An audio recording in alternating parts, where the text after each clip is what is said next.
আহ! ও মা, আমার কোমরটা ভেঙে দিল। মুখ দিয়ে আয়ান নিজেকে কোনো রকমে সামলে নিয়ে তারপরে নদীর দিকে হাত বাড়িয়ে দিল। নদী যেই না তার হাতটা ধরতে যাবে অমনি তাকিয়ে দেখলো এটা আয়ান, কিন্তু সে কোনো কিছু না বলে ওঠার আগেই আয়ান তাকে দেখতে পেয়ে তার হাতটা আবারও ছেড়ে দিল। আর নদী ধপাস করে আবারও ফ্লোরে পড়ে গেল আর চিৎকার দিয়ে উঠল।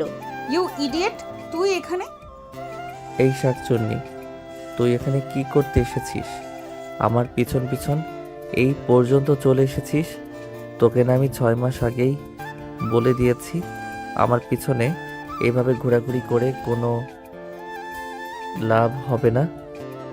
তোর মতো ডাইনি মার্কা মেয়েটাকে আমি কোনো দিন আমার বউ বানাবো না। একদম থাপ্পড় মেরে তোর সব কটা দাঁত ফেলে দিব বলে দিলাম। বদমাইশ কোথাকার! কত বড় ফাজিল! বদমাইশ মার্কা ছেলের পেছনে কোনো মেয়ে ঘুরে বেড়াবে? এটা তুই ভাবলি কি করে? ও আচ্ছা, তাই বুঝি আমি ফালতু বদমাইশ। আর তুই কি ধোয়া তুলসী পাতা নাকি? তুই আমার পিছন নিজে নিজে এই পর্যন্ত চলে এসেছিস আর এখন কিনা আমাকে বলছিস আমি ফালতু? ওরে হারামজাদা! আমি এই অফিসে চাকরি নিয়েছি, অ্যাকাউন্ট অ্যান্ড ম্যানেজমেন্ট ডিপার্টমেন্টে। আজকে আমার জয়েনিং ডেট।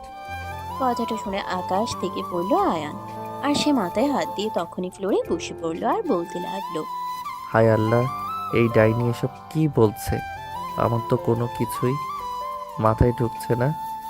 এই ডাইনিটাকে তুমি কেন এখানে নিয়ে এসেছো?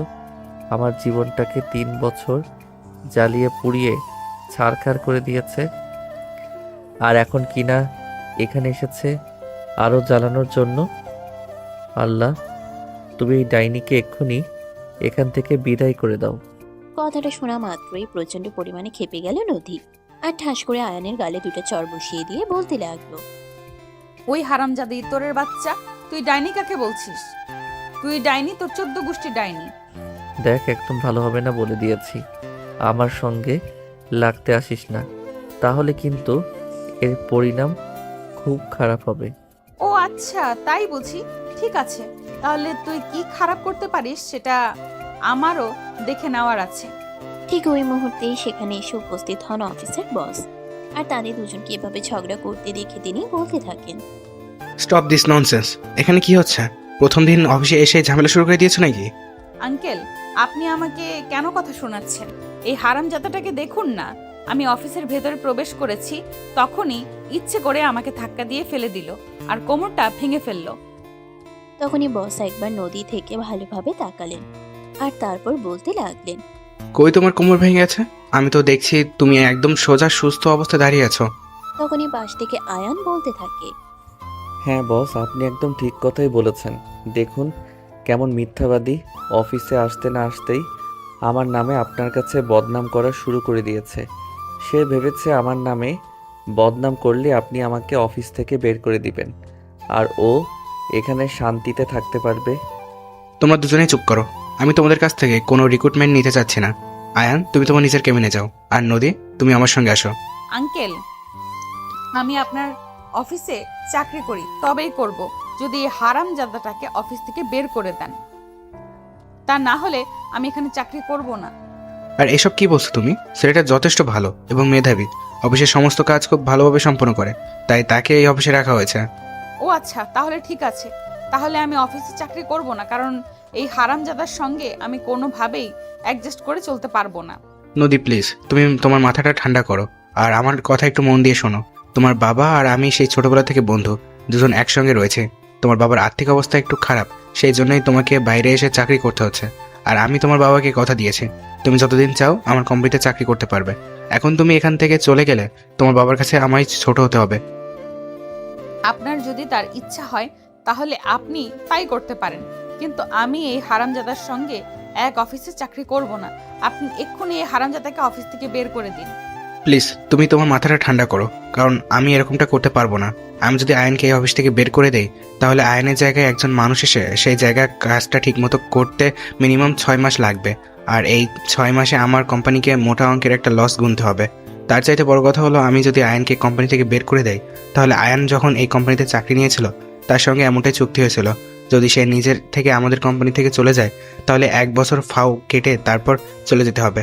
আর আমি যদি ওকে কোম্পানি থেকে বের করে দেই তাহলে ওর 1 বছরের স্যালারি অ্যাডভান্স করতে হবে। তাহলে আপনি সেটাই করুন। ওর মতো বদমাইশের স্যালারি আর কত হতে পারে? এটা 10-15 হাজার টাকা, আপনি 1.5 লাখ টাকা দিয়ে ওকে কোম্পানি থেকে বের করে দিন। তোমার মাথা খারাপ হয়ে গেছে নাকি? ওর স্যালারি হলো 70,000 টাকা। ওর যোগ্যতা আর অভিজ্ঞতার উপর ডিপেন্ড করেই আমি ওকে এই স্যালারি দিতে বাধ্য হয়েছে। আর তোমাকেও আমি এই অফিসে চাকরি না দিয়ে থাকতে পারবো না, তাই বলছে একটু মানিয়ে নাও, দেখবে সব ঠিক হয়ে যাবে। বলেই বস নদীকে নিয়ে নিজের কেবিনের দিকে পা বাড়ালেন। আর এদিকে আয়ান তখন নিজের কেবিনে চলে গেল। তার ঘন্টা খানিক পর বস হঠাৎ করে আয়ানকে নিজের কেবিনে রেখে পাঠালেন। আর তারপরেই তিনি আয়ানকে উদ্দেশ্য করে বলতে লাগলেন, দেখো আয়ান, সবসময় উত্তেজিত হয়ে কোনো কাজ করা যায় না। কিছু কিছু সময় আছে যখন আমাদের নিজেদেরকে একটু হ্যান্ডেল করে চলতে হয়, আর কিছু জিনিসে মানিয়ে নিতে হয়। আয়ান তখন কিছুটা আন্দাজ করতে পারে বস তাকে কি বলতে চলেছে, তাই সে আগে থেকেই বলতে থাকে, দেখুন বস, আপনি আমাকে আর যাই কিছুই বলেন না কেন, এই ডাইনি শাকচুন্নি পেতনি মার্কা মেয়ের সঙ্গে আমাকে মানিয়ে নিতে বলতেন না। দুনিয়া কেয়ামত হয়ে গেলেও এই হারামজাদির সঙ্গে আমি কোনোভাবেই মানিয়ে নিতে পারবো না।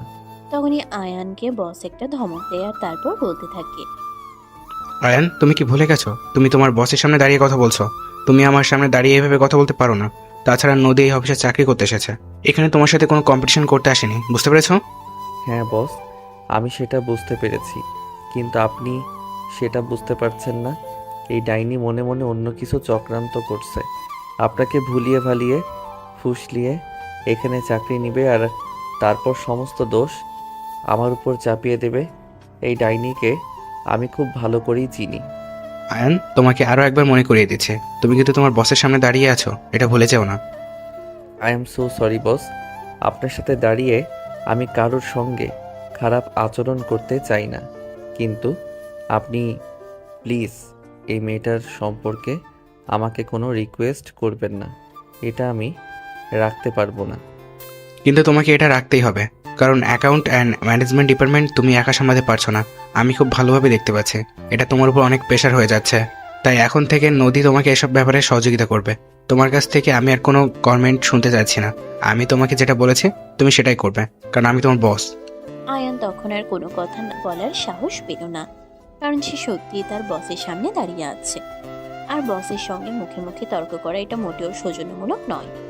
তাই সে মাথা নাড়িয়ে হ্যাঁ সূচক সম্মতি জানিয়ে কেবিন থেকে বের হয়ে চলে যেতে চাইলেও আর তখনই বস তাকে আবারও পিছন থেকে বলতে লাগলো, আমার কথা এখনো শেষ হয়নি, তুমি এখনই চলে যাচ্ছ কেন? এখানে দাঁড়াও, আমি তোমাকে আরো কিছু কথা বলতে চাই, সেগুলো আগে মনোযোগ দিয়ে শোনো। হ্যাঁ বস, ঠিক আছে, বলুন কি বলবেন। দেখো, এটা অফিস, এখানে তোমরা দুজন নিজেদের ব্যক্তিগত ব্যাপারগুলো আলাদাভাবে দেখবে। তোমরা দুজনে এখানে এমন কিছু করবে না যাতে অফিসের পরিবেশ নষ্ট হয় বা অফিসের কোনো ক্ষতি হয়। এটা আমি তোমাদের কাছে এক্সপেক্ট করব। ঠিক আছে বস, কোনো সমস্যা নেই। আমি আমার জায়গা থেকে যত শ্রাদ্ধ চেষ্টা করব, তবে আপনি ওই ডাইনিটাকে একটু বলে দেবেন। এতক্ষণ ধরে নদী সবকিছু চুপচাপ শুনলেও এখন আর চুপচাপ রইল না। সে চিৎকার দিয়ে উঠে বলতে লাগলো, দেখুন আপনার সামনে কিভাবে আমার সঙ্গে অসভ্যতা করছে, আর আপনার আড়ালে কি করবে সেটা আপনি একবার ভেবে দেখুন। আমি কিন্তু কথাগুলো শুধুমাত্র একজনকে উদ্দেশ্য করে বলিনি, আমি দুজনকে উদ্দেশ্য করেই বলেছি। আয়ান, আমি তোমাকে বলছি, তুমি যদি নদীর সঙ্গে মানিয়ে নিতে না পারো তাহলে নিজেই অফিস থেকে চলে যাবে, কারণ নদীর বাবা আমার খুব ভালো বন্ধু। আমি আমার কাজের জায়গায় এসে আমার বন্ধুর সঙ্গে সম্পর্ক নষ্ট করতে পারবো না। বস, আপনি এসব কি বলছেন? আপনি নিজেই তো যখন আমি অফিসে চাকরি নিয়েছি তখন আমার সঙ্গে অন্য রকমের কন্ট্রাক্ট করেছেন। হ্যাঁ, আমি সেটা একবার অস্বীকার করছি না, তবে সেটা তখনই সত্যি হবে যখন কিনা আমি তোমাকে অফিস থেকে বের করে দিব। কিন্তু আমি সেটা করছি না, কারণ তুমি আমার যথেষ্ট ভালো একজন কর্মচারী। তুমি আমার সমস্ত কাজ দায়িত্ব সহকারে করো, তাই তোমাকে অফিস থেকে বের করে দেওয়ার কোনো প্রয়োজন আমি মনে করছি না। নদী, তুমি আমার সঙ্গে চলো, আমি তোমাকে তোমার কেবিন দেখিয়ে দিচ্ছি। আর কোনো কাজে সমস্যায় পড়লে অবশ্যই আয়নকে বলবে, আয়ন তোমাকে সমস্ত রকম কাজে সহযোগিতা করবে। এই বলে বস নদীকে নিয়ে নিজের কেবিন থেকে বের হলেন। আর এদিকে আয়ানও নিজের কেবিনে চলে আসলো আর কাজ করতে লাগলো। তারপরেই বস নদীকে তার কেবিন বুঝিয়ে দিল আর সমস্ত কাজকর্ম যতটুকু ওনার বুঝিয়ে দেওয়ার কথা। আজ নদীর অফিসের প্রথম দিন ইত্যপূর্বে তার কখনোই কোনো চাকরির অভিজ্ঞতা নেই, তাই সে কাজ ঠিকঠাক মতো করতে পারছিল না আর বুঝতেও পারছিল না। সেজন্য সে মনে মনে ভাবলো একবার আয়ানের সহযোগিতা নেওয়া যাক। যেমন চিন্তা তেমনই কাজ। সে আয়ানের কেবিনে চলে আসে আর আয়ানকে বলতে থাকে। ওই, আমি এটা বুঝতে পারছি না, আমাকে এটা বুঝিয়ে দে। হঠাৎ করেই নিজের কেবিনে কারোর আগমন আয়ানকে একটু শঙ্কিত করে তোলে। সে নিজেকে বিনা নিজের মতো করে কাজ করছিল। এই সময়ে তার কেবিনে কারোর আসার কোনো কথা নেই, কিন্তু হঠাৎ করেই একটা মেয়েলি কণ্ঠের আওয়াজ। আয়ান মাথা তুলে সামনের দিকে তাকায় আর তারপরেই নদীকে দেখতে পায়। তখনই সে বলতে থাকে। মিস নদী, এটা অফিস আর আমি আপনার কলিগ, এটা মাথায় রাখবেন। তাছাড়া একজনের কেবিনে প্রবেশ করতে হলে অনুমতি নিতে হয়। আপনি এভাবে হুটহাট করে আমার কেবিনে চলে আসতে পারেন না। আমার পার্সোনালিটি বলতে একটা কিছু আছে। তোর আবার পার্সোনালিটি? তোর মতো ছোট লোকের আবার কিসের পার্সোনালিটি?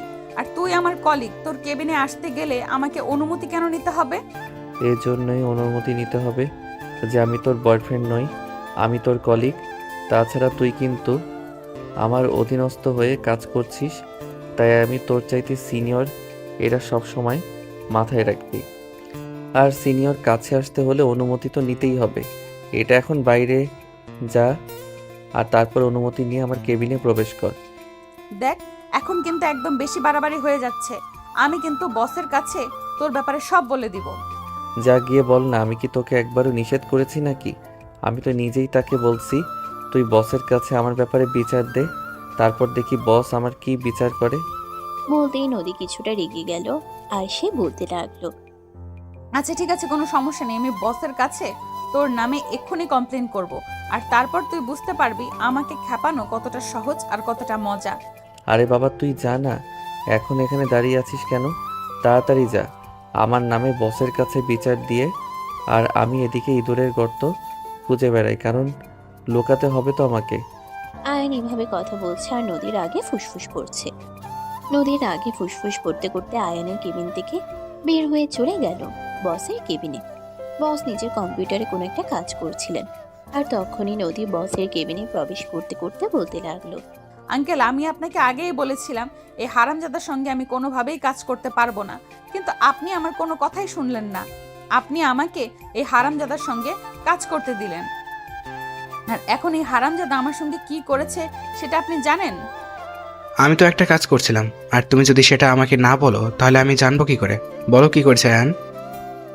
আমি একটা কাজ বুঝতে পারছিলাম না, সেই জন্য তার কেবিনে গিয়েছিলাম তাকে এটা বলতে, আমাকে কাজটা বুঝিয়ে দেওয়ার জন্য।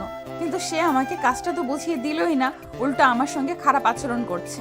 আয়ানকে তো আমি বলে দিয়েছিলাম যাতে সে তোমার সঙ্গে কোনোভাবে খারাপ আচরণ না করে, কিন্তু তারপরও সে কেন তোমার সঙ্গে খারাপ আচরণ করলো আমি তো সেটাই বুঝতে পারছি না। আচ্ছা, তুমি কি তার সঙ্গে উল্টো কোনো কথা বলেছিলে বা কোনো রকম কিছু করেছিলে? না আঙ্কেল, আমি সেরকম কোনো কিছুই করিনি। আমি শুধু ওর কেবিনে প্রবেশ করলাম আর ফাইলটা ওর সামনে রেখে বললাম আমাকে এটা বুঝিয়ে দেওয়ার জন্য, আর তখনই সে আমার সঙ্গে খারাপ আচরণ করতে শুরু করে দিল। আচ্ছা ঠিক আছে, তুমি এখানে বসো, আমি এক্ষুনি আয়নকে ডেকে নিয়েছি আর তারপর তার কাছ থেকে সমস্ত ব্যাপার জেনে নেব। আমি তাকে জিজ্ঞেস করব সে কেন তোমার সঙ্গে খারাপ আচরণ করেছে, তাকে এত বড় সাহস কে দিয়েছে যে সে তোমার সঙ্গে খারাপ আচরণ করে। এই কথা বলে বস নিজের অ্যাসিস্ট্যান্টকে দিয়ে আয়ানকে ডেকে পাঠালেন। আয়ান কিছুক্ষণের মধ্যেই বসের কেবিনে চলে আসে আর তারপর বসকে বলতে লাগে। May I come in boss? Yes, come in. আমি তোমাকে একটা কথা বলতে ডেকেছি। তোমাকে তো আমি তখন বলেছিলাম তুমি নদীর সঙ্গে কোনো রকম খারাপ আচরণ করবে না, তাহলে তুমি আমার কথা না শুনে নদীর সঙ্গে কেন খারাপ আচরণ করলে? ও আচ্ছা, এই ব্যাপার, ঠিক আছে, কোনো সমস্যা নেই। আমি আপনাকে সম্পূর্ণ বিষয়টা বুঝিয়ে বলছি। এই মেয়েটা আপনার এখানে চাকরি করতে এসেছে ঠিকই, কিন্তু কোনো ম্যানার্স জানা নেই। কারো কেবিনে প্রবেশ করতে গেলে অনুমতি নিতে হয়, কারোর সঙ্গে কথা বলতে হলে ভদ্রভাবে বলতে হয়। এই সব কিছুর কোনোটাই এই মেয়েটা জানে না। মানে তুমি কি বলতে চাইছো? আমি কিছুই বুঝতে পারছি না, আমাকে একটু বুঝিয়ে বলো। নদী আমার কেবিনে যায় একটা ফাইল নিয়ে, সেই পর্যন্ত সব কিছুই ঠিক আছে, কিন্তু সে আমার কেবিনে কোনো রকম অনুমতি না নিয়েই প্রবেশ করে, আর সেই সঙ্গে ফাইলটা আমার টেবিলের উপর ছুঁড়ে ফেলে দিয়ে বলতে থাকে সে কাজ বুঝতে পারছে না, আর আমি যেন তাকে কাজটা বুঝিয়ে দেই। এটা কোন ধরনের ব্যবহার আপনি আমাকে বলবেন প্লিজ? তখনই কিছুক্ষণ চুপ করে থাকে বস আর তারপরেই নদীর দিকে তাকিয়ে বলতে থাকে। তোমার থেকে আমি এটা আশা করিনি। হ্যাঁ, এটাও তো সত্যি, আমিও খেয়াল করলাম তুমি যখন আমার কেবিনে প্রবেশ করলে তখন তুমি আমার থেকে অনুমতি নাওনি। তোমার এটা মনে রাখা উচিত ছিল তুমি অন্য কারোর সঙ্গে যেরকম ব্যবহার করো না কেন, আমি এই অফিসের বস, আমার সঙ্গে তোমার ভালো ব্যবহার করা উচিত। I am so sorry boss, আমার ভুল হয়ে গেছে। এইবারের মতো আমাকে ক্ষমা করে দিন। আমি আর কখনো এরকম ভুল করব না। আচ্ছা ঠিক আছে, কোনো ব্যাপার না, প্রথম দিন এসেছো তাই তোমাকে সব কিছুর জন্য ক্ষমা করে দিলাম। তবে একটা কথা তোমাকে পরিষ্কারভাবে আমিও জানিয়ে দিচ্ছি, আয়ান তোমার কলিগ, তবে সে কিন্তু তোমার সিনিয়র, এটা তোমাকে সবসময় মনে রাখতে হবে। তাছাড়া সে এই অফিসে তোমার আগে থেকে কাজ করছে, তাই সবসময় তুমি তাকে সম্মান দিয়ে কথা বলবে। আর একটা কথা মাথায় রেখো, সম্মান দিলে সম্মান পাওয়া যায়, আর কাউকে অসম্মান করে কখনো সম্মান মেলে না। ঠিক আছে বস, আপনি ওকেও বলে দিবেন ও যেন আমার সঙ্গে খারাপ আচরণ না করে আর সব সময় খামখেয়ালি না করে। এগুলো আমার সত্যিই ভালো লাগে না। আচ্ছা ঠিক আছে, আমি তোদের দুজনকে বলছি, দুজনেই ভালো হয়ে যাও, আর অফিসে নিজের রসারসি বাদ দাও, অফিসের কাজের মতো কাজ করো। তারপরে আয়ান আর নদী বসের কাছ থেকে বিদায় নিয়ে নিজেদের কেবিনে চলে গেল। আর এরপর দেখতে দেখতে সকাল গড়িয়ে দুপুর হয়ে গেল। আয়ান প্রতিদিন অফিসের ক্যান্টিনে খাবার খায়, আর এদিকে নদী প্রথম দিন অফিসে এসেছে তাই খাবার নিয়ে আসেনি, সেজন্য এই ক্যান্টিনে খাবার খেতে গেল। আয়ানের খাবার খাওয়া প্রায় অর্ধেক হয়ে গেছে। তখনই নদী ক্যান্টিনে প্রবেশ করে। আয়ানকে দেখেই নদী মুখ ভেঙিয়ে বলতে থাকে, ও মা, অফিসের ম্যানেজার হয়ে ক্যান্টিনে খাবার খাও? এত দূর দিন তোমার? আমার বৌদির কি সেই দিন? সে সব কিছু নিয়ে তোমাকে চিন্তা করতে হবে না। তুমি এখানে কেন এসেছো? আমি না হয় গরিব ছোট লোক, কিন্তু তুমি তো বড়লোক বাবার মেয়ে। তোমাকে কেন ক্যান্টিনের খাবার খেতে হবে? এই শোনো, একদম আমাকে খুঁচিয়ে কথা বলবে না। আমি ইচ্ছে করে এখানে খাবার খেতে আসিনি। আজ অফিসে প্রথম দিন এসেছি, তাই খাবার নিয়ে আসিনি, সেজন্য খাবার খেতে এসেছি। এখানে এভাবে কথা বলার কোনো কিছু নেই। এই বলে নদী তার জন্য খাবার অর্ডার করলো আর তারপর খাবার খেতে লাগলো। এদিকে আয়ানের খাওয়া শেষ হয়ে যাওয়াতে আয়ান ক্যান্টিন থেকে বের হয়ে চলে যায়। দেখতে দেখতে অফিস টাইম শেষ হয়ে গেল। সন্ধ্যা 7টায় অফিস থেকে দুজন একসঙ্গে বের হলো। অফিস থেকে বের হয়ে আয়ান একটা রিক্সা নিয়ে বাসায় চলে গেল। আর এদিকে নদী বেশ কিছুক্ষণ দাঁড়িয়ে রইল, কিন্তু তারপর আর কোনো রিক্সা পাচ্ছিল না। রিক্সা পেতে পেতে প্রায় 1 ঘন্টার মতো সময় লেগে গেল। আর তারপর সে নিজের বাসায় চলে গেল। আয়ান বাসায় আসতেই তার আম্মু দরজা খুলে দেয়, আর সে ড্রয়িং রুমে গিয়ে বসে।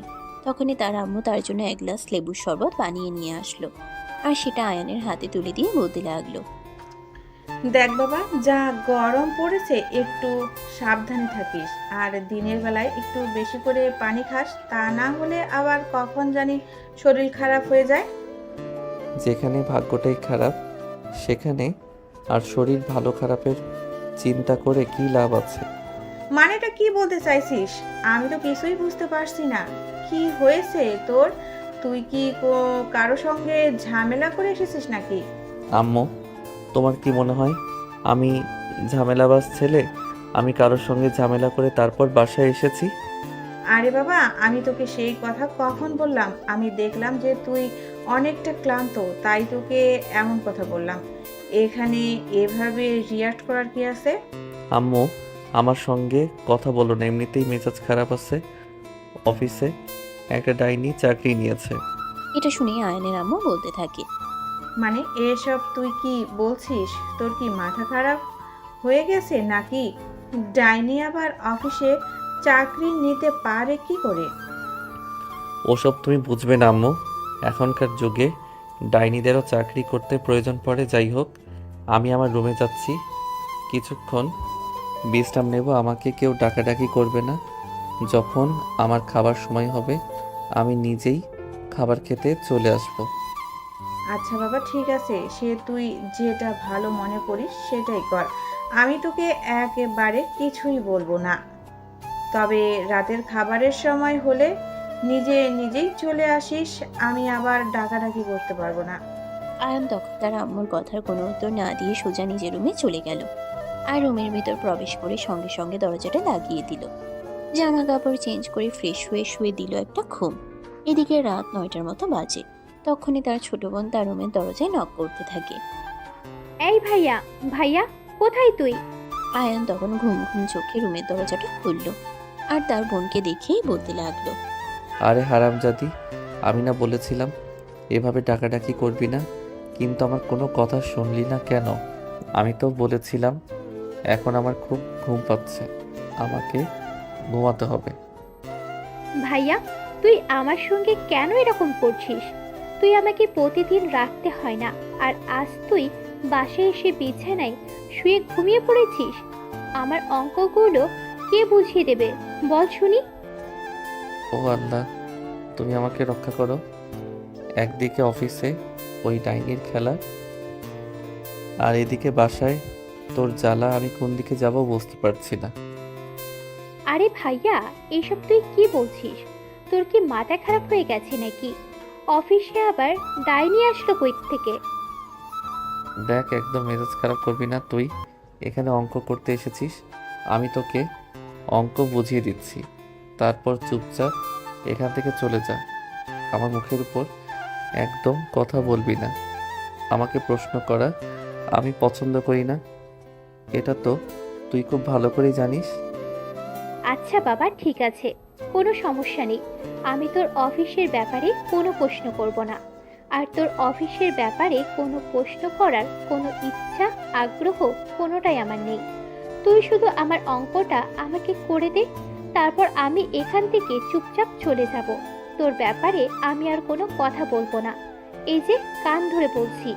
বলতে বলতে তিশা রুমের ভিতর প্রবেশ করলো আর আয়ানের বিছানার উপরে গিয়ে বসলো। আয়ান তখন তিশাকে অঙ্কগুলো বুঝিয়ে দিল, আর তারপরেই তিশা আয়ানের রুম থেকে চলে গেল। আর এদিকে তখনই আয়ানের আম্মু সবাইকে খাবার টেবিলে ডাকলো। আয়ান তখন আর না ঘুমিয়ে খাবার টেবিলে চলে গেল। খাবার খাওয়া শেষ হলে সে আবারও নিজের রুমে এসে বিছানায় শুয়ে ঘুমিয়ে পড়ল। আর পরের দিন সকালবেলা যথা নিয়মে ঘুম থেকে উঠে অফিসের জন্য তৈরি হয়ে গেল। খাওয়া দাওয়া শেষ করে ঘরের দিকে তাকিয়ে দেখতে পেল বেলা অলরেডি 9:10 বেজে গেছে, আর তার অফিস 9:30। অফিস থেকে বাসার দূরত্ব প্রায় আধা ঘন্টার। এখন সে কিভাবে পৌঁছাবে? রাস্তায় যদি যানজট লেগে যায় তাহলে তো আর কথাই নেই। তাড়াহুড়ো করে আয়ান বাসা থেকে বের হয়ে গেল। বাসার সামনে কোনো রিক্সা পাচ্ছিল না, তাই সে হেঁটেই সামনের দিকে এগোচ্ছিল। প্রায় অর্ধেক রাস্তা যাওয়ার পর একটা রিক্সা পেল, কিন্তু যতক্ষণে অলরেডি 9:35 বেজে গেছে। অলরেডি অফিসের টাইম 5 মিনিট ওভার হয়ে গেছে। তাড়াহুড়ো করে রিক্সায় উঠে বসলো, আর তারপর রিক্সাওয়ালাকে তাড়াতাড়ি করে রিক্সা চালাতে বলল। রিক্সাওয়ালা অনেক দ্রুত রিক্সা চালিয়ে অফিসের সামনে এসে যখন পৌঁছালো তখন 9:45 বাজে। অফিসে এসে আয়ান তাড়াহুড়ো করে নিজের কেবিনে ঢুকে গেল। আর তখনই নদী আয়ানের কেবিনের দরজায় নক করে বলতে লাগলো, এই যে মিস্টার আয়ান, আজ আপনি অফিসে 15 মিনিট লেট করে প্রবেশ করেছেন, সেই জন্য বস আপনাকে নিজের কেবিনে ডেকেছেন। আচ্ছা, ঠিক আছে, আমি বসের কেবিনে চলে যাব। এখন তুমি আমার চোখের সামনে থেকে সরো। সকালবেলা আমার মাথা গরম করো না। আমার জন্য মাথা গরম করতে হবে না, বসের কেবিনে যান, তাহলে বস নিজেই আপনার মাথা ঠান্ডা করে দেবে। বলেই মুখটাকে একটা ভেঙচি মেরে নদী আয়ানের কেবিন থেকে বের হয়ে চলে গেল। আর এদিকে তখন আয়ান তার ব্যাগটা টেবিলের উপর রেখে তারপরে কেবিন থেকে বের হয়ে বসের কেবিনের দিকে পা বাড়ায়। কেবিনের দরজার সামনে দাঁড়িয়ে আয়ান বসকে উদ্দেশ্য করে বলে, বস, মে আই কামিং? আর কামিং বলতে হবে না, ভেতরে এসো। তুমি এসব কি শুরু করেছো? প্রতিদিন অফিসে লেট করে কেন আসো? আর তুমি তো 15 মিনিট লেট করে অফিসে এসেছো, কিন্তু ছুটির সময় তো ঠিক সময়ে অফিস থেকে বের হয়ে যাও, পারলে আরো 5 মিনিট আগে। এসব কিছু কেন করছো? বস, আমি তো ইচ্ছা করে লেট করি না। সকালবেলা ঘুম থেকে উঠতে একটু দেরি হয়ে যায়, সেজন্যই লেট হয়ে যায়। তাছাড়া আপনি তো জানেন আমি একটু ঘুম পাগল মানুষ, আমার একটু ঘুম বেশি। আমি কোনো কথা শুনতে চাই না, কোনো এক্সকিউজও শুনতে চাই না। তোমাকে আমি পরিষ্কারভাবে জানিয়ে দিয়েছি, কাল থেকে যদি অফিসে আসতে লেট হয় তাহলে কিন্তু তোমার স্যালারি থেকে টাকা কেটে নেওয়া হবে। কারণ নদী একজন মেয়ে মানুষ, সকালবেলা ঘুম থেকে উঠে ফ্রেশ হয়ে রেডি হতে তাদের অনেক সময় লাগে, কিন্তু ছেলেদের সেটা লাগে না। তারপরেও যদি নদী সঠিক সময় অফিসে এসে পৌঁছাতে পারে, তাহলে তুমি কেন অফিসে এসে ঠিক সময় মতো পৌঁছাতে পারবে না? ঠিক আছে বস, কোনো সমস্যা নেই। কাল থেকে আমি সময় মতো অফিসে আসার চেষ্টা করব। পারলে আরও 5 মিনিট আগে অফিসে এসে পৌঁছাবো। ঠিক আছে, কথাটা যেন মনে থাকে। আর যদি এর কোনো অন্যতা হয় তাহলে কিন্তু আমি যা বলছি তাই হবে, তোমার স্যালারি থেকে কেটে রাখা হবে। আয়ান তখন আর কোনো কথা না বলে বসের রুম থেকে বের হয়ে গেল। নদী তার পিছন পিছন মুচকি হাসতে হাসতে বসের কেবিন থেকে বের হলো। আর এটা আয়ান দেখতে পেল। আর তখনই সে নদীর থুতনি চেপে ধরে বলতে লাগলো, ওই হারামজাদি, তুই কেন করছিস আমার সঙ্গে এরকম? আমি অফিসে দেরি করে আসি, তাতে তোর কি সমস্যা? কেন তুই বসের কাছে বিচার দিয়েছিস? দেখ, একদম ভালো হবে না বলে দিচ্ছি। আমাকে ছেড়ে দে, তা না হলে কিন্তু আমি আবার বসের কাছে তোর নামে কমপ্লেন করব। আরে পেয়েছিস এক কথা, তুই বসের কাছে আমার নামে কমপ্লেন করবি? ওই হারামজাদি, তুই কি বসের কাছে কমপ্লেন করবি? আমি এক্ষুনি তোর এমন অবস্থা করব, তুই কমপ্লেন করার অবস্থাতেই থাকবি না। দেখ, একদম ভালো হচ্ছে না বলে দিলাম। এক্ষুনি আমাকে ছেড়ে দে, তা না হলে কিন্তু আমি বসকে গিয়ে বলে দিব তুই আমাকে রেপ করার চেষ্টা করেছিস। বলতেই আয়ান নদীকে ছেড়ে দিয়ে ছিটকে 2 হাত দূরে দাঁড়ালো আর তারপর বলতে লাগলো।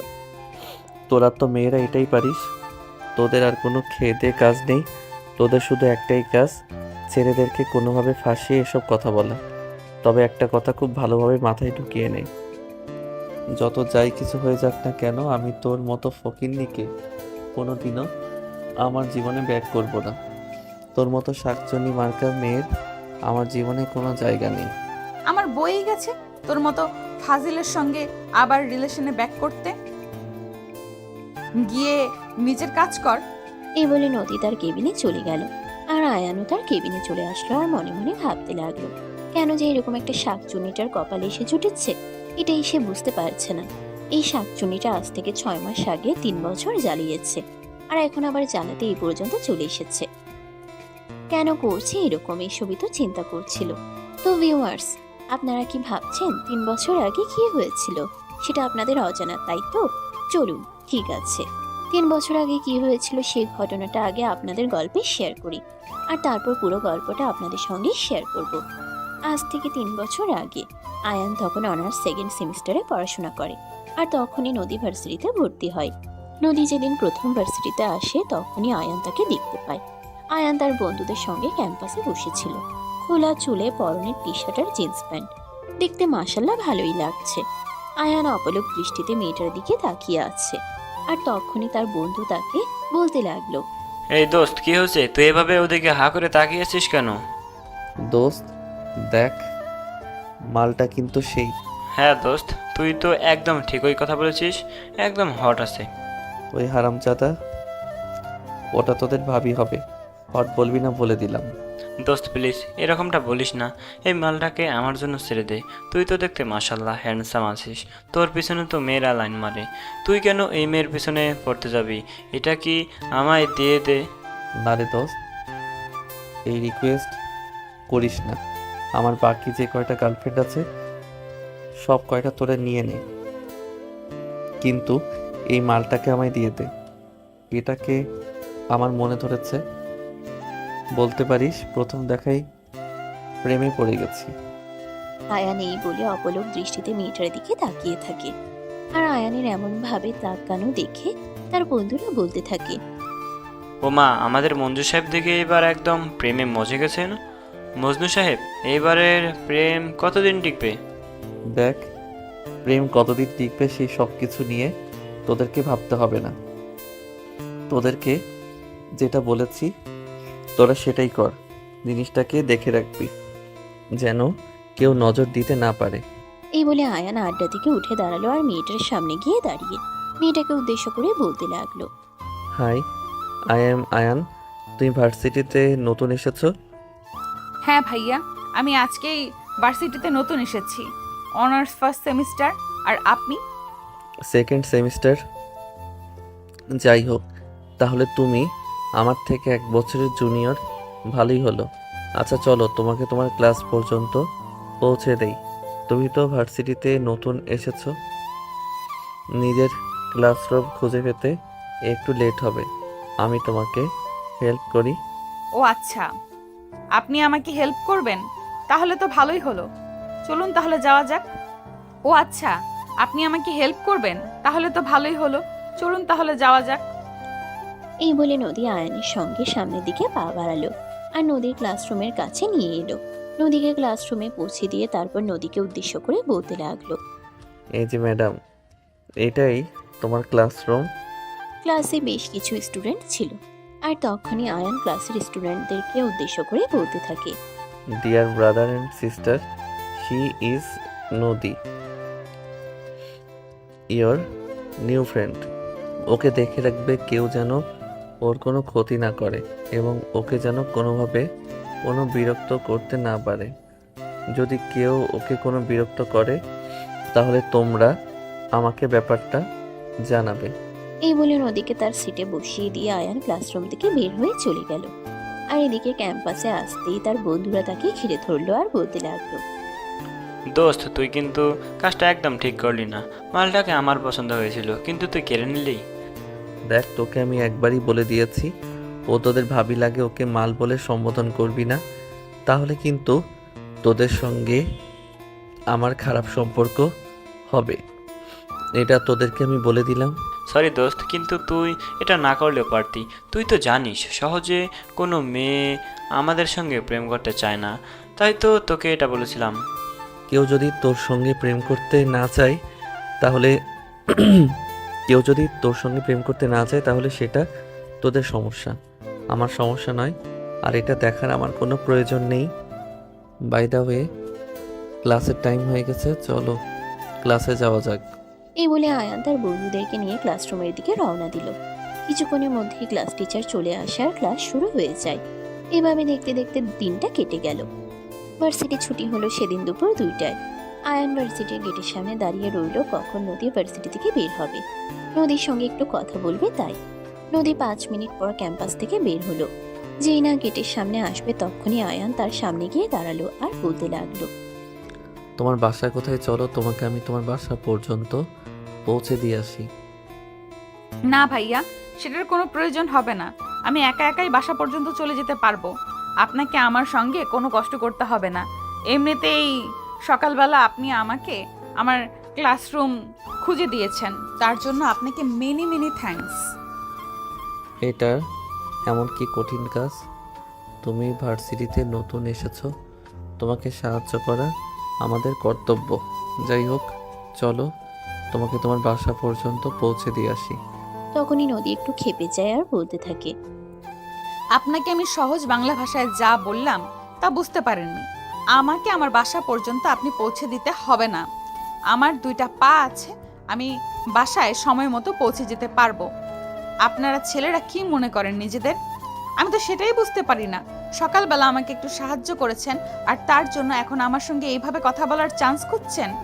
আরে, এটা তুমি কেমন কথা বলছো? তোমার সঙ্গে কথা বলার জন্য আমি কেন চান্স খুঁজতে যাব? তুমি নতুন এসেছো ভার্সিটিতে, তাই তোমাকে প্রোটেক্ট করা সিনিয়র হিসেবে আমাদের দায়িত্ব। আপনার দায়িত্ব আপনার পকেটে রাখেন। অযথাই আমার পেছনে টাইম ওয়েস্ট করে কোনো লাভ হবে না। আপনি এখন এখান থেকে চলে যেতে পারেন। বলে আয়ানকে কোনো পাত্তা না দিয়ে নদী সেখান থেকে চলে গেল। আর একটু পরেই একটা রিক্সা চলে আসে। নদী রিক্সায় উঠে বাসায় চলে যায়। এদিকে আয়ান তখনও সেখানেই দাঁড়িয়ে আছে। তখনই আয়ানের বন্ধুরা সেখানে এসে পৌঁছায়। আয়ানকে এভাবে দাঁড়িয়ে থাকতে দেখে বলতে থাকে, কি ব্যাপার দোস্ত, রোমিও হওয়ার আগে জুলিয়েট সেকা দিয়ে চলে গেল নাকি? দেখ, একদম ফালতু কথা বলবি না। ফালতু কথা আমার একদম ভালো লাগে না। তোকে কে বললো আমাকে ও ছ্যাঁকা দিয়ে চলে গেছে? ওর বাসা ভার্সিটি থেকে কাছেই, তাই বলল ওর সঙ্গে যেতে হবে না, ও একা একাই চলে যেতে পারবে। তাই তো চলে যেতে দিয়েছি, কারণ পাখিকে খাঁচায় বন্দি করার আগেই এতটা পরাধীনতা দিতে নেই। তাহলে তো সে আমাকে ভুল বুঝবে আর আমাকে ফেলে অনেক দূরে চলে যাবে। এই বলে কথাটা কাটিয়ে নিল আয়ান। আর তারপরেই বন্ধুদের থেকে বিদায় নিয়ে বাসায় চলে আসলো। কিন্তু বাসায় আসার পরেও সে কোনোভাবেই নদীর চেহারাটা ভুলতে পারছিল না। বারবার তার চোখের সামনে নদীর চেহারাটা ভেসে উঠছিল। তার মনে হচ্ছিল এই বুঝি নদী তার সামনে এসে দাঁড়ালো, এই বুঝি নদী তার পাশে বসে আছে, এই বুঝি নদী তার সঙ্গে কথা বলছে। তার সময় যেন কোনোভাবেই কাটতে চাইছিল না। রাত 11টা বাজে, মোবাইল হাতে নিয়ে ফেসবুকে স্ক্রল করছে। নদীর কোনো ফেসবুক আইডি আছে কিনা সেটা খুঁজে দেখার চেষ্টা করছে, কিন্তু সে নদীর নাম দিয়ে বেশ কয়েকবার সার্চ করেও কোনো আইডি খুঁজে পেল না। সেদিন রাতে আয়ান রাতের খাবার না খেয়ে ঘুমিয়ে গেল। পরদিন সকালবেলা একটু তাড়াতাড়ি ঘুম থেকে উঠে গেল, যেটা দেখে তার মা অনেকটাই অবাক হয়ে গেলেন। কারণ তিনি প্রতিদিন সকালবেলা মিনিমাম আধা ঘন্টা ডাকাডাকি করে, তারপরেই আয়ানকে ঘুম থেকে ডেকে তুলেন। কিন্তু আজ সময়ের আধা ঘন্টা আগে ঘুম থেকে উঠে গেছে। এটা দেখে আয়ানের আম্মু সহ বাড়ির সবাই অনেক অবাক হয়।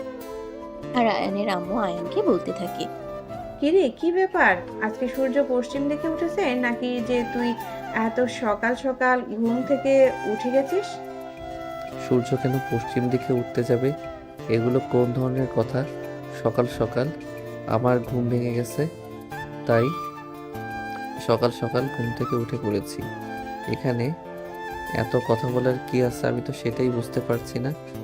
হ্যাঁ, আমিও এটাই বুঝতে পারছি না তুই কেন আজ এত সকাল সকাল ঘুম থেকে উঠে পড়েছিস। তোর কি ঘুম আসছে না নাকি অন্য কোনো কারণ আছে?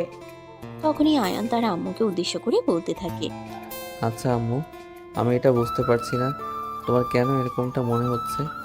আমার সকাল সকাল ঘুম থেকে ওঠার পেছনে অন্য কোনো কারণ আছে? আমি কি সকাল সকাল ঘুম থেকে উঠতে পারি না নাকি?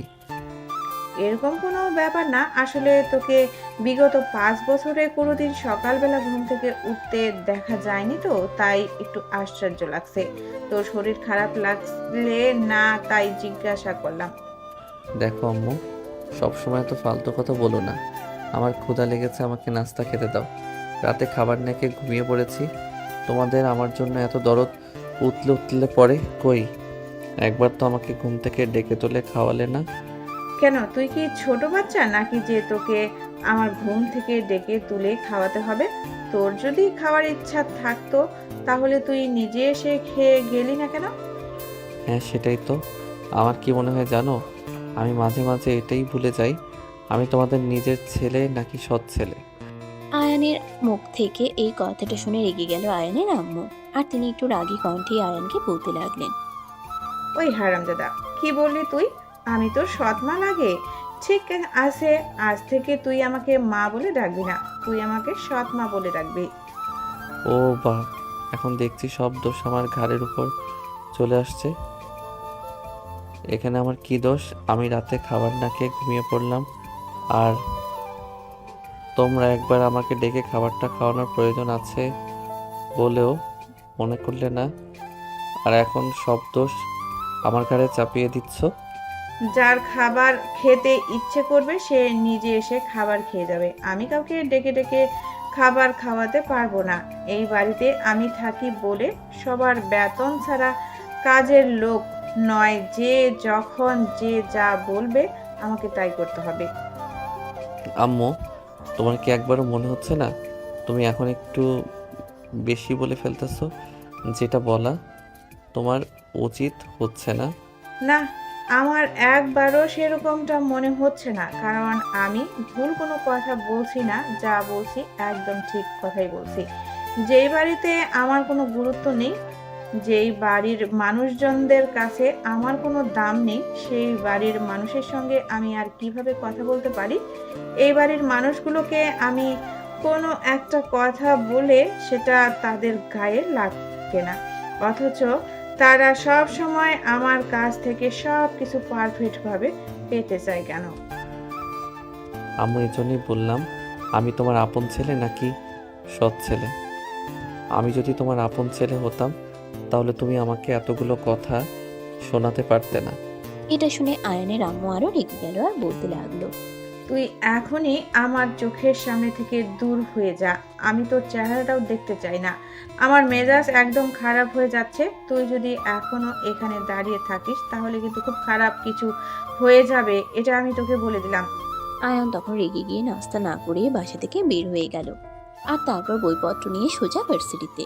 ভার্সিটির টাইম তখনও আসেনি, সেরকম কেউ ভার্সিটিতে আসেনি। আয়ান একা একাই ক্যাম্পাসে বসে আছে। তখনই তারা একদল বন্ধু ক্যাম্পাসে এসে প্রবেশ করে।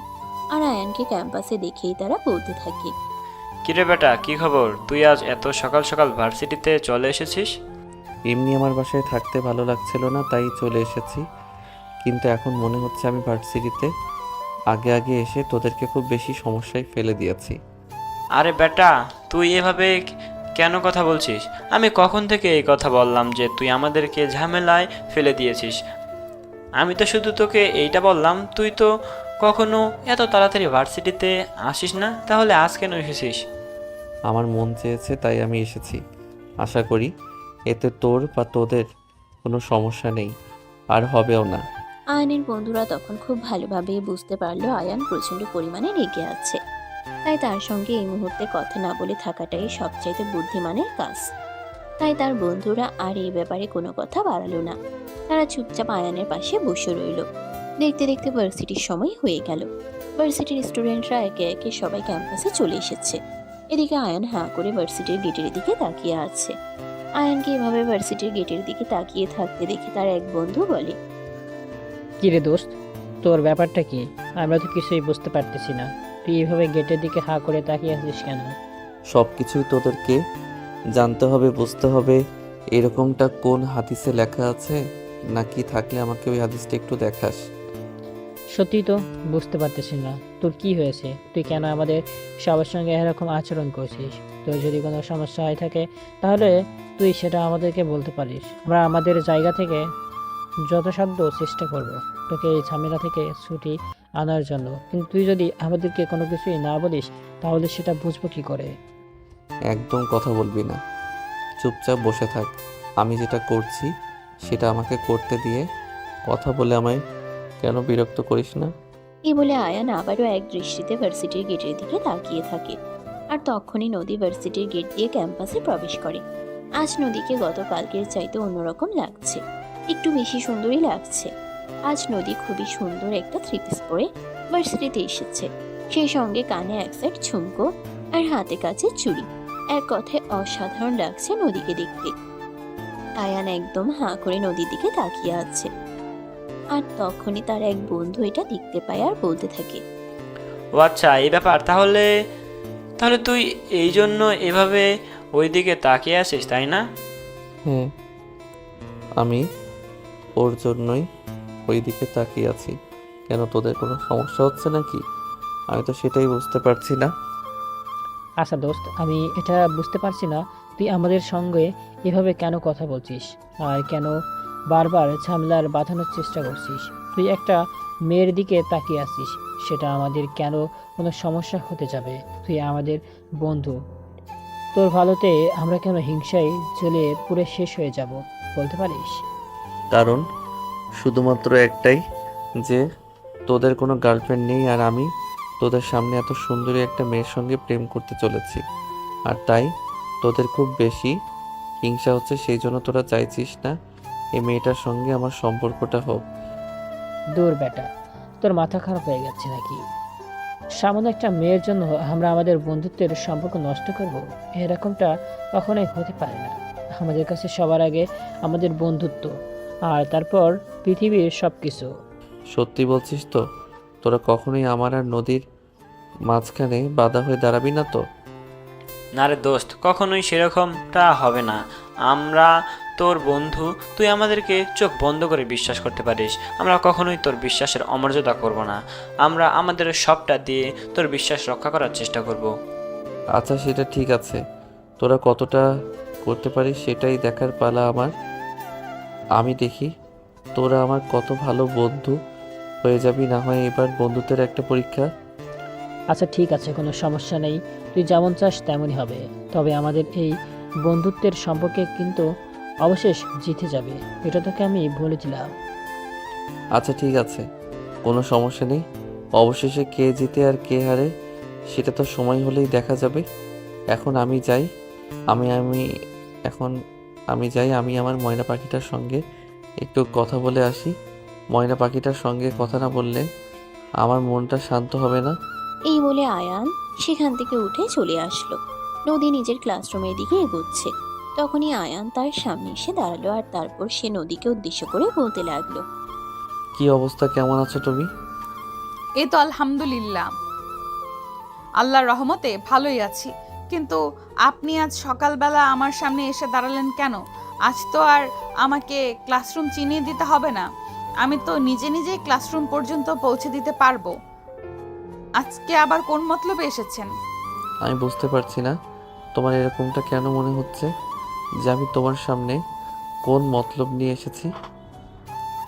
শোনো, আমি ঘুরিয়ে পেঁচিয়ে কথা বলা একদম পছন্দ করি না। আমি চ্যাট ফরওয়ার্ড একজন মানুষ। আমার মনে যা আসে আমি মুখে তাই বলে দিই। তোমাকে প্রথম দেখাতেই আমি ভালোবেসে ফেলেছি। কথাটা শোনা মাত্রই প্রচন্ড পরিমাণে ক্ষেপে গেল নদী। আর সে তখন রেগে গিয়ে বলতে লাগলো, নেহা তো আপনি আমার সিনিয়র, তা না হলে এখনই গালে 2টা চড় বসিয়ে দিয়ে বুঝিয়ে দিতাম আমাকে প্রপোজ করার মজা কতটা। ভার্সিটিতে এসেছি এখনো 2 দিন হয়নি, আর এখনই আপনি আমার সঙ্গে লাইন মারতে চাইছেন? শুনুন, আরও অন্য কোনো মেয়ের সঙ্গে কি করেন না করেন সে সব কিছু নিয়ে আমার বিন্দু মাত্র মাথা ব্যথা নেই। তবে আমি আপনাকে একটা কথা স্পষ্টভাবে জানিয়ে দিচ্ছি, এইসব ফালতু টাইম ওয়েস্ট আমার পেছনে করে কোনো লাভ হবে না। আপনি অন্যের চরকায় তেল দিতে পারেন। সেরকমটা তো হবে না ডিয়ার, কারণ আমি যখন একটা জিনিসের প্রতি আকর্ষিত হয়ে যাই তখন আর সেই জিনিসটা থেকে নিজেকে এত সহজে ফিরিয়ে আনতে পারি না।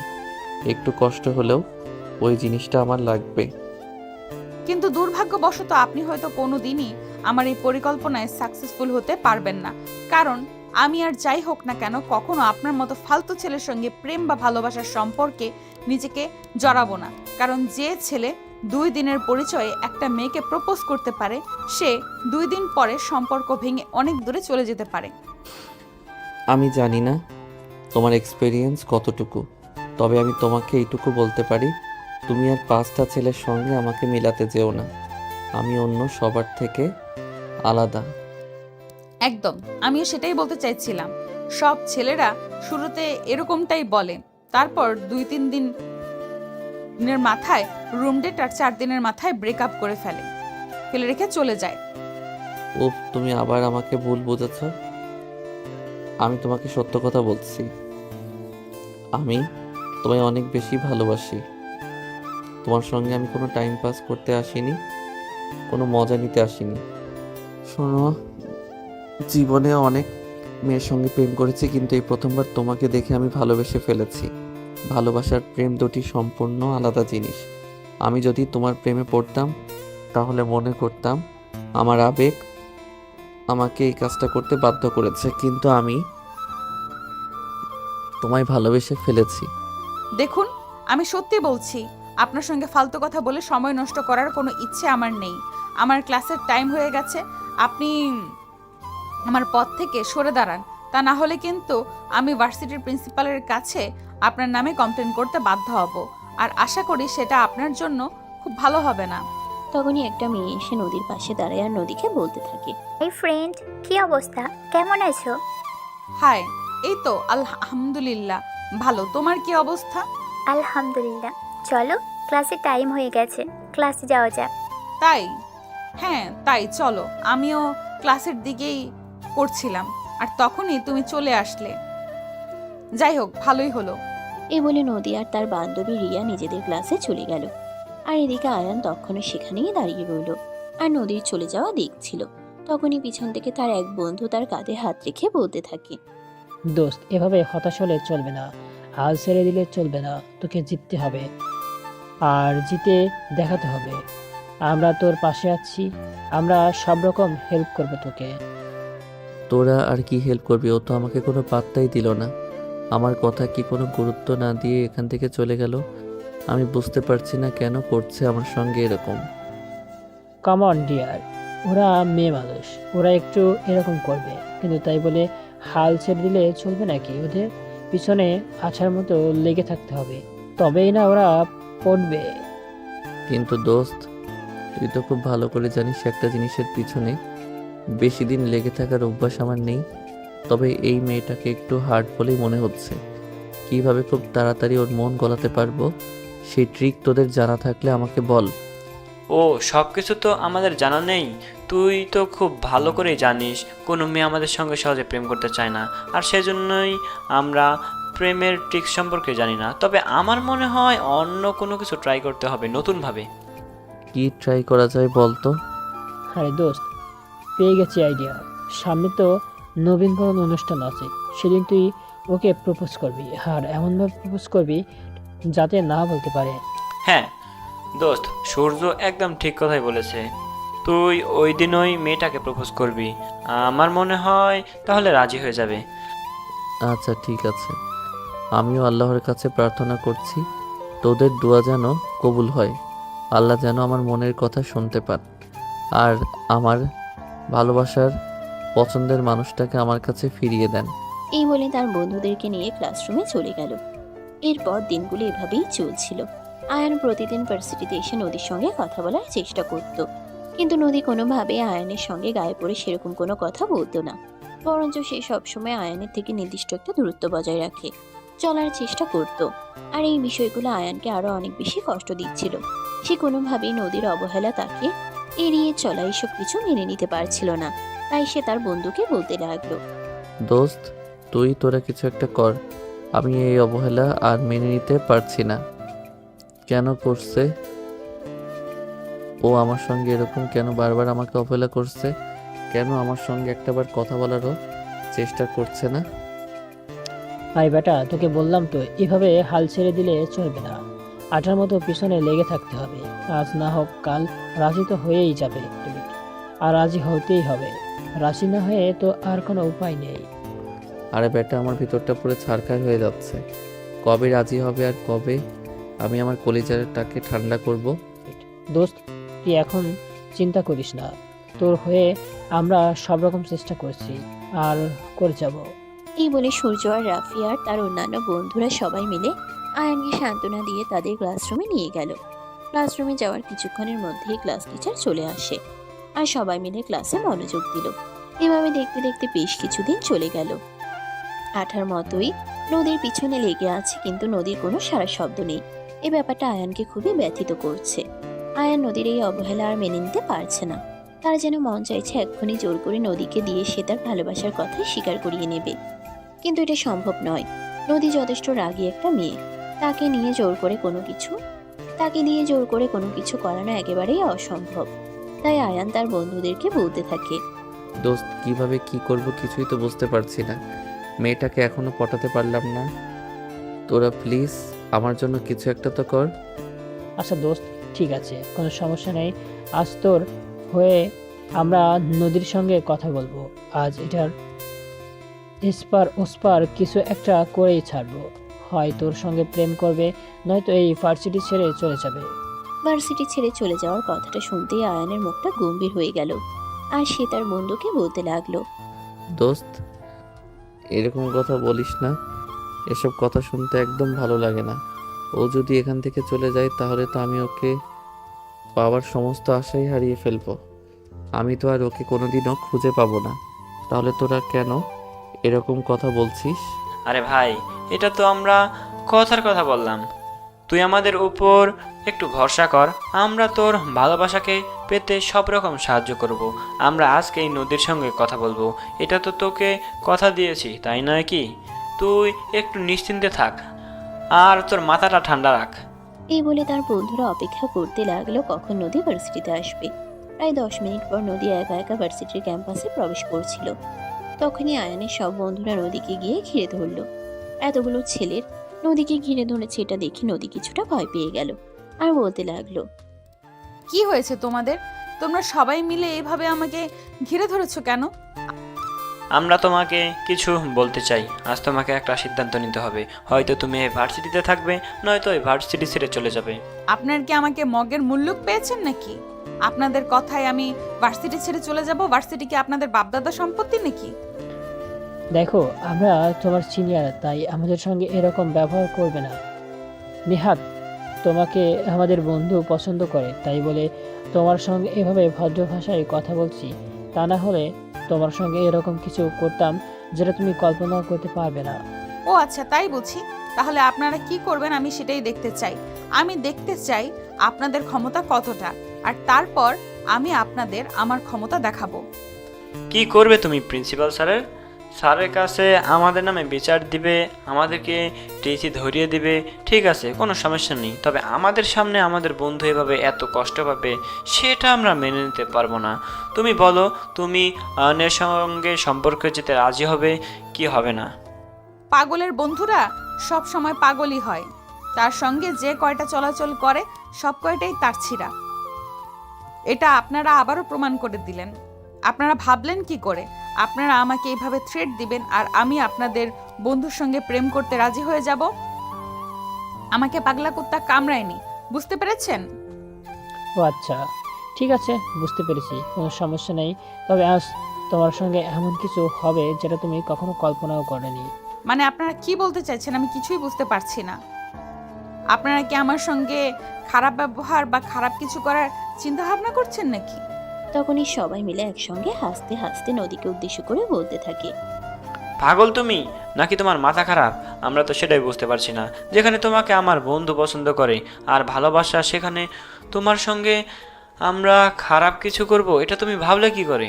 আমরা যত খারাপই হই না কেন, বন্ধুর সঙ্গে কখনো বেইমানি করব না। তবে তোমার একটা ছোট ভাই আছে, কেজি স্কুলে ক্লাস 4-এ পড়ে, সে আমাদের কবজায়। তোমাকে আমরা 5 মিনিট সময় দিচ্ছি। এই 5 মিনিটের মধ্যে তুমি নিজে গিয়ে আয়নকে প্রপোজ করবে, আর যদি সেটা না করে তাহলে তোমার ভাইয়ের এমন অবস্থা করবে সেটা তুমি কল্পনাও করতে পারবে না। আপনারা সব কয়টাই পাগল। আপনারা আমার ভাইকে কোথায় নিয়ে গেছেন? আমার ভাইকে এক্ষুনি ফেরত দিন, তা না হলে কিন্তু আমি আপনাদের সবাইকে জেলের ভাত খাইয়ে ছাড়বো বলে দিলাম। আমাদেরকে থ্রেড দিয়ে কোনো লাভ হবে না। তোমার যা সিদ্ধান্ত নেওয়ার 5 মিনিটের মধ্যে নিতে হবে, তা না হলে কিন্তু আমরা তোমার ভাইয়ের বড় একটা ক্ষতি করে দিব। তখন কিন্তু আমাদেরকে জেলের ভাত খাওয়াবা আর ফাঁসির মঞ্চে তোলা, তাতে তোমার কোনো লাভ হবে না, কারণ তোমার ভাইকে আর কখনোই ফিরে পাবে না। আপনারা সত্যিই পাগল হয়ে গেছেন। আমার ভাইকে আমার আম্মু নিজে স্কুলে দিয়ে গেছে, আপনারা কোথায় পাবেন? নদী এই কথাটা বলতে দেরি করলো, কিন্তু রাফি তখনই তার মোবাইলটা বের করে একটা ভিডিও কল দিতে দেরি করলো না। আর ওই ভিডিও কলের ফুটেজে নদী দেখতে পেল সত্যিই তার ভাইকে একটা চেয়ারে বসিয়ে রাখা হয়েছে, তার হাত পা মুখ সবকিছু বেঁধে রাখা হয়েছে। এটা দেখেই নদী চিৎকার করে বলতে লাগলো। আরে এইসব আপনারা আমার ভাইয়ের সঙ্গে এরকম কেন করছেন? আমার ভাইয়াকে এক্ষুনি ছেড়ে দিন। আমার ভাইয়াকে এক্ষুনি আমার কাছে নিয়ে আসেন, তা না হলে কিন্তু এর পরিণাম খুব খারাপ হবে, আমি বলে দিচ্ছি। যাও, আগে তুমি নিজে গিয়ে আমার বন্ধুকে তোমার ভালোবাসার কথা বলো। তুমি আমার বন্ধুকে প্রপোজ করবে, আর তারপরেই তোমার ভাইকে তোমার সামনে এনে দেব। তা না হলে কিন্তু ওকে একদম খুন করে ফেলবো, এটা তোমায় বলে দিলাম। তখনই কলের অপর প্রান্ত থেকে ছেলেটার মুখ খুলে দেওয়া হলো। ছেলেটার চোখ মেলে তাকিয়ে নদীকে দেখতে পেয়ে কান্না করতে করতে বলতে লাগলো। আপু, তুমি আমাকে বাঁচাও, ওরা আমাকে তুলে এনেছে, আমাকে মারধর করছে, আমার খুব ভয় করছে। আপু প্লিজ, তুমি আমাকে বাঁচাও। ভাই তুই কোনো চিন্তা করিস না, আমি আসতেছি তোর কাছে, আমি তোকে বাঁচাবো, তোর কোনো চিন্তা নেই। হ্যাঁ বেয়াই, তুমি কোনো চিন্তা করো না, ভাবি তোমার কাছে আসছে। তবে আমার বন্ধুকে প্রপোজ করার পর যাও, ভাবি আমার বন্ধুকে নিয়ে আগে প্রপোজ করো। নদী তখন বেশ কিছুক্ষণ মাথা নিচু করে দাঁড়িয়ে রইল, আর তখনই আবারও সূর্য নদীকে বলতে লাগলো। কি ব্যাপার, কি হলো? তোমাকে কি বললাম, শুনতে পাওনি নাকি? যাও, তুমি এক্ষুনি গিয়ে আগে আয়ানকে প্রপোজ করো, তারপর তোমার ভাইকে তোমার সামনে এনে দিব। তোমরা প্লিজ আমার ভাইয়ের সঙ্গে খারাপ কিছু করো না। তোমরা যা বলবে আমি তাই মেনে নেব, কিন্তু আমার ভাইয়ের কোনো ক্ষতি হলে তোমাদের খবর আছে বলে দিলাম। আমরা কখনো কথার বরখিলাফ করি না। তোমাকে যেটা বলেছি তুমি সেটা করো। তোমার ভাইকে আমরা তোমার কাছে ফিরিয়ে দিব, তোমাকে এইসব কিছু নিয়ে চিন্তা করতে হবে না। কিন্তু আমাদের বন্ধুর এই কষ্ট আমরা সহ্য করতে পারছি না। তুমি আমাদের বন্ধুকে খুশি করো, আর তোমাকে আমরা খুশি করব। নদী তখন আর কোনো কিছু চিন্তা না করে আয়ানের সামনে গিয়ে দাঁড়ালো। ক্যাম্পাসের বাগান থেকে একটা ফুল ছিঁড়ে নিয়েছিল, আর তারপর আয়ানের সামনে হাঁটু গেড়ে বসে উদ্দেশ্য করে বলল। আই লাভ ইউ, আমি তোমাকে ভালোবাসি। I love you too. আমিও তোমাকে অনেক বেশি ভালোবাসি। তুমি যেদিন প্রথম ভার্সিটিতে এসে, তো সেদিন থেকেই তোমাকে আমি প্রচণ্ড রকম ভালোবেসে ফেলেছি, কিন্তু তুমি আমার ভালোবাসাটা বুঝতে পারোনি। আচ্ছা এখন তো আমি আপনাকে আমার ভালোবাসার কথা বলেছি, আপনার বন্ধুদেরকে বলুন না আমার ভাইকে ছেড়ে দিতে। কি বললে তুমি? আমার বন্ধুরা তোমার ভাইকে জিম্মি করে রেখেছে আমাকে আই লাভ ইউ বলানোর জন্য? হ্যাঁ, আমি যা বলছি একদম সত্যি কথা বলছি।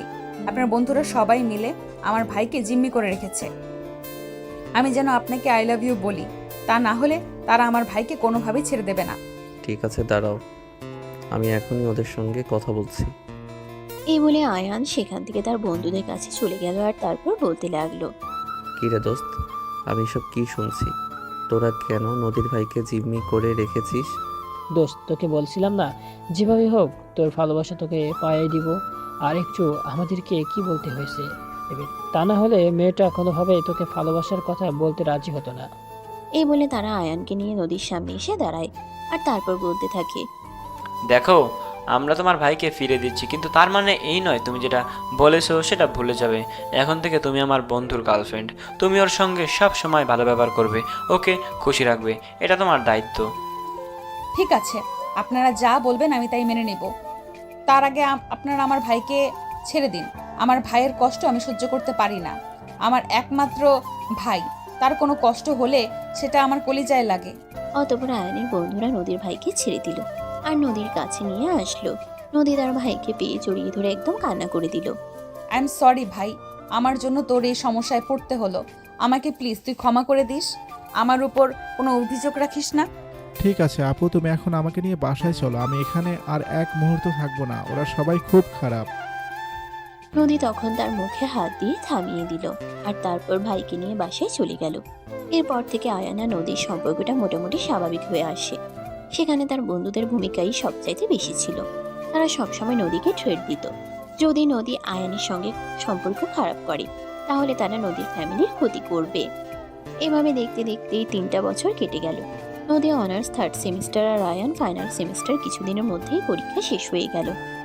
এখান থেকে চলে যাবে, তাই একদিন আয়ান নদীকে বলতে থাকে, দেখো, আমি তোমাকে একটা কথা বলতে চাই। আমাদের সম্পর্ক তো অনেক দিন হয়ে গেল, এখন আমি ভার্সিটি থেকে চলে যাব। তুমি একা একা থাকবে ভার্সিটিতে। কারোর প্রতি আমার কোনো বিশ্বাস নেই। মানুষের মন আকাশের রং কখন জানি পাল্টে যায়। তাই তোমাকে একটা কথা বলতে চাই। তুমি তো প্রতিদিন কয়েক হাজার কথা বলো, আজ আবার নতুন করে কি বলবে? আচ্ছা ঠিক আছে, বলো কি বলবে, আমি শুনছি। আমি কাজী অফিসে গিয়ে আমার বন্ধুদেরকে সাক্ষী রেখে তোমাকে বিয়ে করে রাখতে চাই, যাতে তুমি কখনো আমার থেকে হারিয়ে না যাও। পাগল হয়ে গেছো তুমি? আমি আমার বাবা মায়ের একমাত্র মেয়ে, আমি কখনো এমন কাজ করতে পারবো না। পড়াশোনা শেষ করে চাকরি বাকরি করব, তারপর যদি আমার বাবার সামনে এসে দাঁড়াতে পারো তাহলেই আমি তোমাকে বিয়ে করার কথা চিন্তা ভাবনা করে দেখব। কথাটা শুনে আয়ান মনে খুব কষ্ট পেল আর সেদিন নদীর সঙ্গে সেই বিষয়টা নিয়ে অনেক ঝামেলা করলো। অবশেষে নদী আয়ানকে বলে দিল সে আয়ানের সঙ্গে আর কোনো সম্পর্ক রাখবে না। এতদিন আয়ান ইউনিভার্সিটিতে ছিল বলে সে আয়ানের সঙ্গে সম্পর্ক রেখেছিল, তা না হলে কবেই সম্পর্ক ভেঙে দিত। সেদিন ভীষণ মন খারাপ করে আয়ান ভার্সিটি থেকে বের হয়ে চলে আসে। তারপর আর ভার্সিটিতে যাওয়া হয়নি। পরীক্ষা দিতে যখন গিয়েছিল তখনও সেই নদীর সম্মুখীন হয়নি। একদম পরীক্ষা শুরুর আগে হলে গিয়েছে, তারপর পরীক্ষা শেষ হতেই ভার্সিটি থেকে বের হয়ে চলে এসেছে।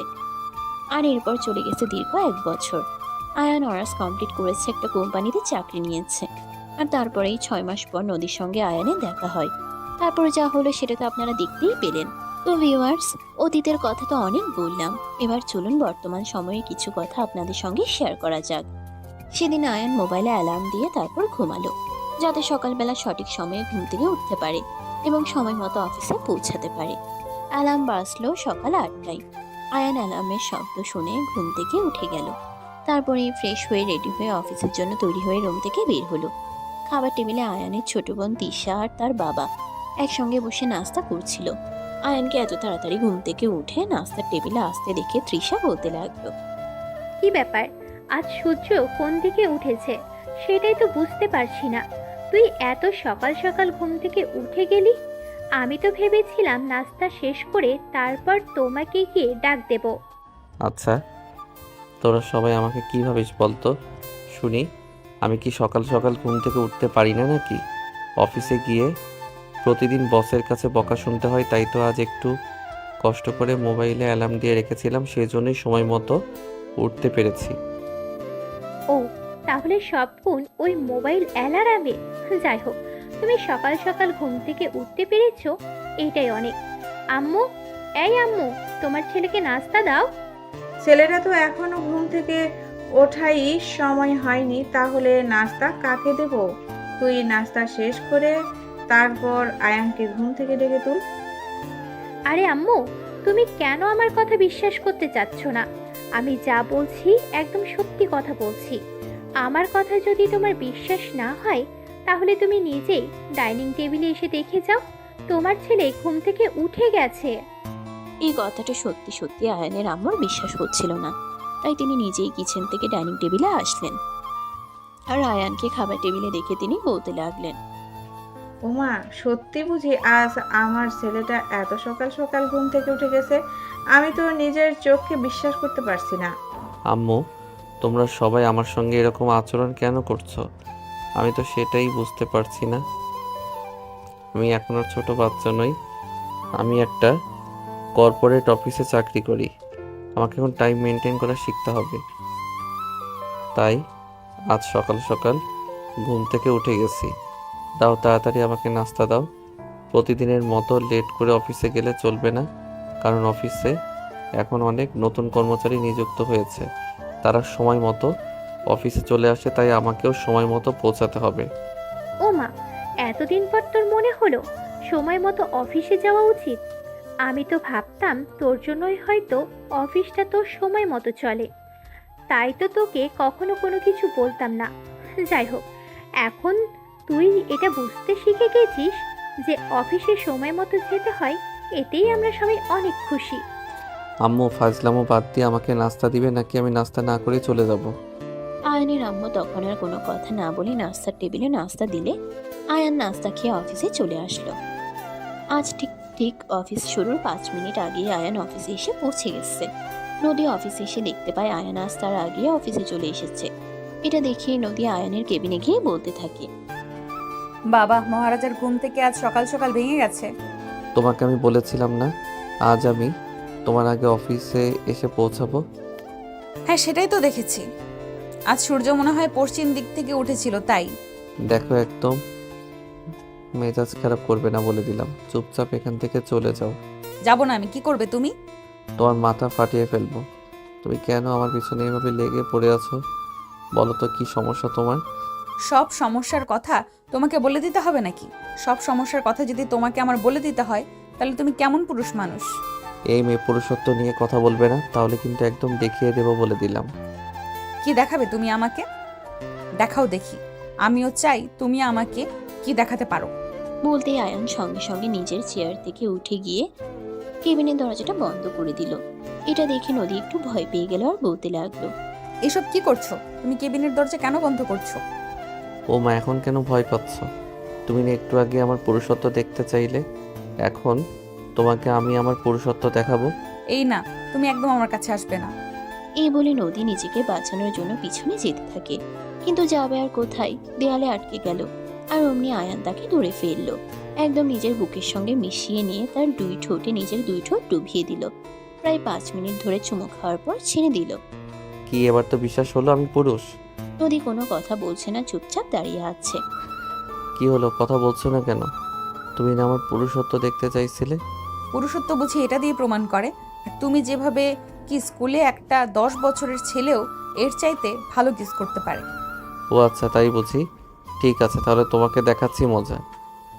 বলে আয়ান নদীর কোমরে একটা হাত রেখে টান দিয়ে নিজের আরো কাছে টেনে নিল। ওদিকে আয়ান আর নদীর শরীর একদম কাছাকাছি। দুজনে নিঃশ্বাসের শব্দ শুনতে পাচ্ছে। দুজনের শরীরের প্রত্যেকটি অঙ্গ প্রত্যঙ্গ একে অপরের সঙ্গে স্পর্শ করছে। নদীর নিঃশ্বাস ভারী হয়ে আসছে আর সে বলছে, এ সরে যাও আমার কাছ থেকে, আমার কেমন যেন লাগছে। ম্যাডাম, আমায় খেপিয়েছো।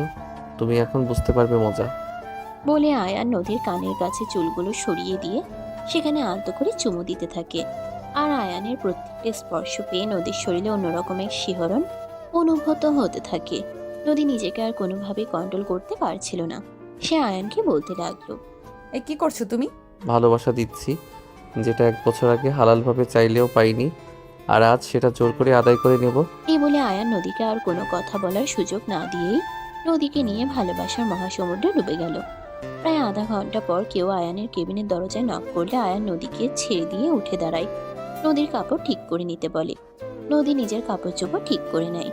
আর তারপরে আয়ান কেবিনের দরজা খুলে দেখতে পায় বস কেবিনের বাইরে দাঁড়িয়ে আছে।